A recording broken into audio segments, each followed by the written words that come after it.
চীন বাংলাদেশের সবচেয়ে বড় বাণিজ্য সহযোগী উল্লেখ করে বাংলাদেশে বিনিয়োগ আরও বাড়াতে বেইজিংকে আহ্বান জানিয়েছেন বাণিজ্য মন্ত্রী খন্দকার আব্দুল মুক্তাদির। সকালে রাজধানীতে বাংলাদেশ চীন গ্রিন টেক্সটাইল এক্সপোর উদ্বোধনী অনুষ্ঠানে এই আহ্বান জানান বাণিজ্য মন্ত্রী। এ সময় নতুন সরকারের সাথে দ্বিপক্ষীয় বাণিজ্য সম্প্রসারণে চীনের কাজ করার আশ্বাস দেন চীনের রাষ্ট্রদূত। বিস্তারিত সুরাইয়া মুন্নির রিপোর্টে।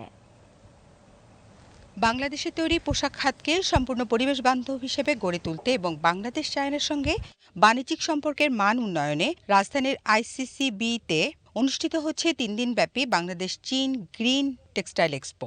মেলায় অংশ নেয় বাংলাদেশ ও চীনের খ্যাতনামা টেক্সটাইল ও গার্মেন্টস কোম্পানি, বিনিয়োগকারী, প্রযুক্তিবিদ ও ব্যবসায়ী প্রতিনিধি দল।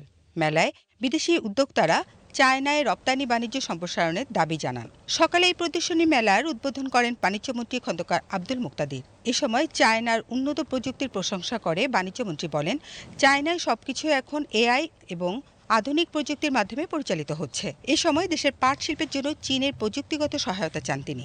China is our biggest trading partner.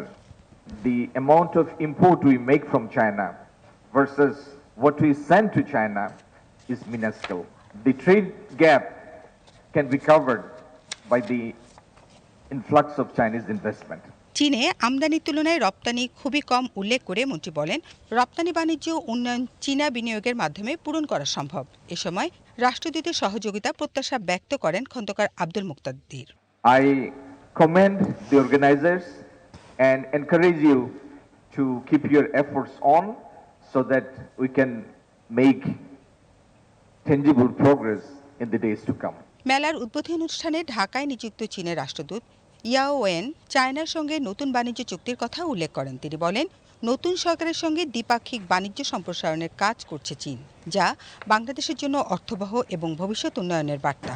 China has always valued its partnership with Bangladesh and has consistently promoted bilateral economic and trade ties with a commitment to mutual benefit and win-win cooperation.